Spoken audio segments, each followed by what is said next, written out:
to bank the vote or not to bank the vote? Oh, that's one of the questions we had during the switchover. Yeah. I've got another one, but let's do the bank. Okay, good. To bank the vote or not to bank the vote? I'm confused.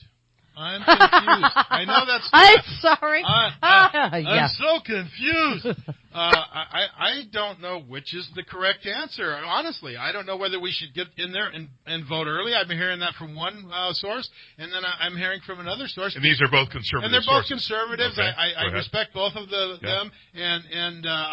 But I seriously have not been able to take the time, if there is a way to do it, to get in there and figure out which is best.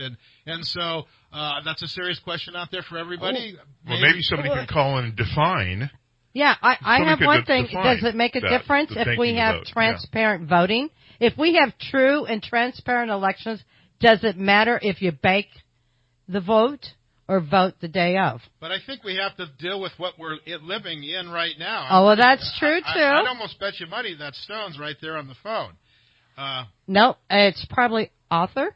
It's either Arthur or Stone. It's actually nobody. Let's see, maybe it's actually a gremlin. You're a prophet. It's actually a gremlin, and the phones are just ringing anyway.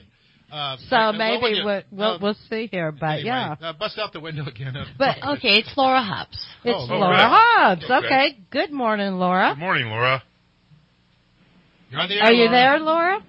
Yes, hi. Hi. I want to let people know that voting early is how they calculate how many votes they need to flip an election. So I recommend people don't vote early. I recommend they vote on election day. And even furthermore, I recommend they use a precinct ballot, because if you go on election day and turn in your mail-in ballot, those won't actually get counted for a couple weeks later. So the ballot that they mail you out, and you get it in your mail at your office or your home or wherever you're getting it, you take that in and then you exchange it, or you use that ballot? I recommend you just leave that ballot at home or leave it in your car if you're concerned. But when you arrive and you do the check-in with the e-poll book, they will give you a precinct ballot. Well, my understanding was the last time I tried to do that, they wouldn't let me vote without the ballot. Me either. I had to surrender. So then what they did is they set me up on a provisional ballot, which doesn't get counted unless there's a contest that's being they haven't decided yet. So I'm not sure that that's the right answer either, Laura. Well, I did talk to the ROV about this very issue. I said, are they going to have to get a provisional ballot? Because I agree with you. You do not want to do the provisional ballot. That's right.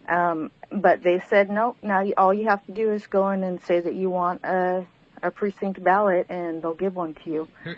But you have if to request you encounter any problems, keep your mail-in ballot in the car. Okay. But I don't think they're going to ask you to exchange this time. They got a new system.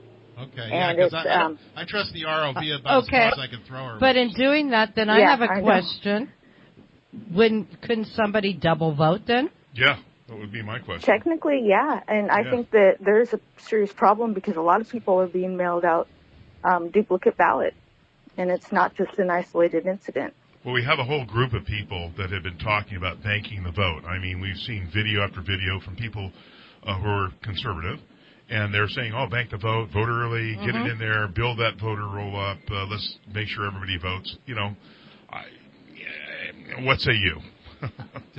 Well, I say that's how they calculate. That's how they calculate how much is needed to cheat.